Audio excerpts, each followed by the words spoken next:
Welcome back to Sermon Studies. This week we are starting a new series called Big Butts of the Bible, the before and after difference Jesus makes.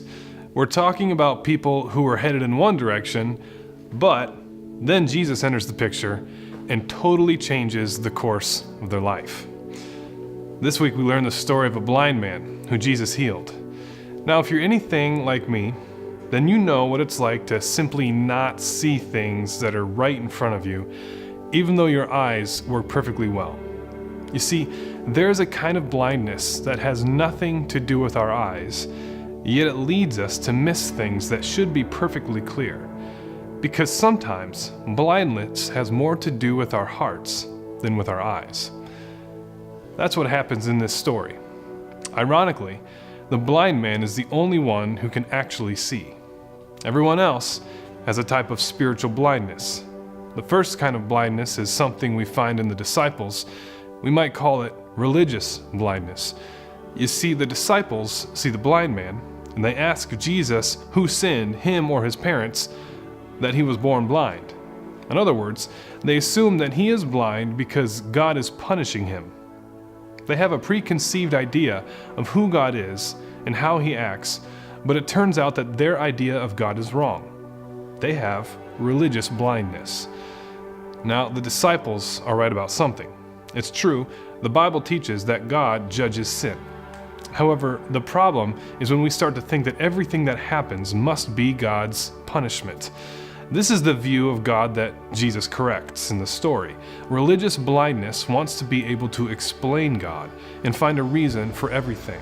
But when we do that, we often end up forcing God into a mold that he just doesn't fit into. You see, religious blindness thinks that it has mastered God. Jesus corrects the disciples and says that no one sinned, rather it is so that God's power could be manifested.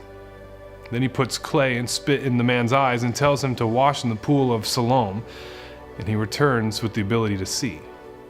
Now, we can't miss something important happening at this point. The word Siloam, which is the name of the pool that Jesus sends the blind man to, it means sent. In the book of John, we read the word sent quite often. God sends Jesus, Jesus sends the disciples, the Pharisees send some thugs after Jesus, everybody's getting sent. So what we should realize is that there's a subtle wordplay going on here. It's possible that John is telling us this blind man, not only is he being healed, but he's also being sent into the ministry. In other words, this blind beggar, who the disciples labeled as a sinner, is not only getting healed, he's getting commissioned. God has a mission for him. Now, some people think the cure for religious blindness is to just try not to think so deeply about the Bible and about theology, because it leads to religious blindness. But that's not true.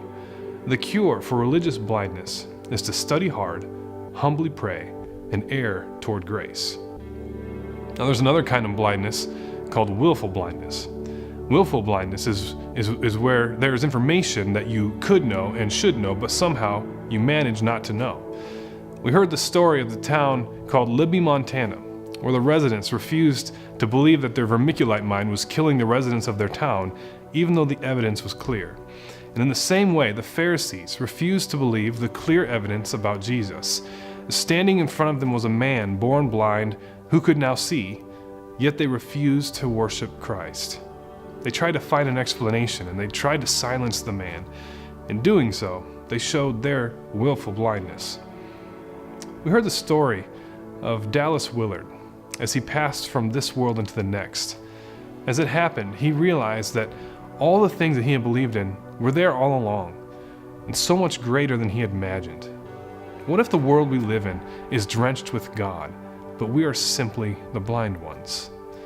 What I hope we learn from this story is that we invent ingenious ways of neglecting the truth.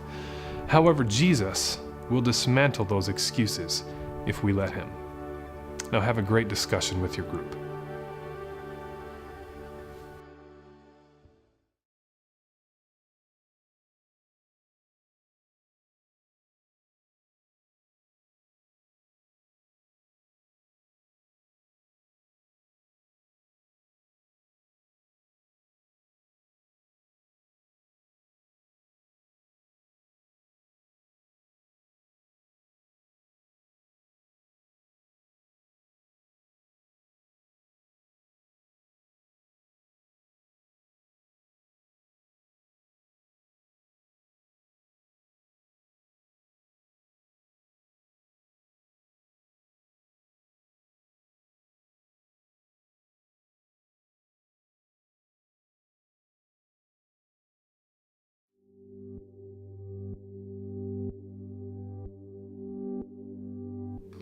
Well, there's a group of people in this story that we didn't really talk about much in the sermon.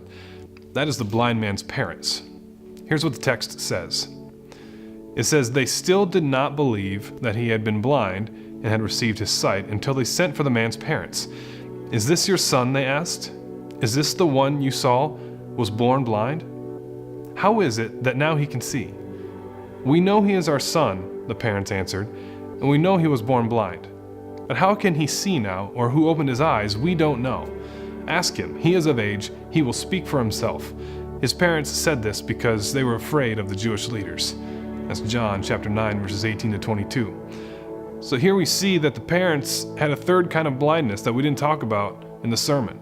You might call this fearful blindness. Fearful blindness is when your fear of consequences keeps you from living out the truth. The blind man's parents were scared of the religious leaders, so they tried to throw their son under the bus. What they didn't see was that the one who had true power was Jesus, and their son was now a testimony to that fact. So, there have been times in my life where God was trying to get my attention in the clearest of ways. I was simply too scared, so I played dumb.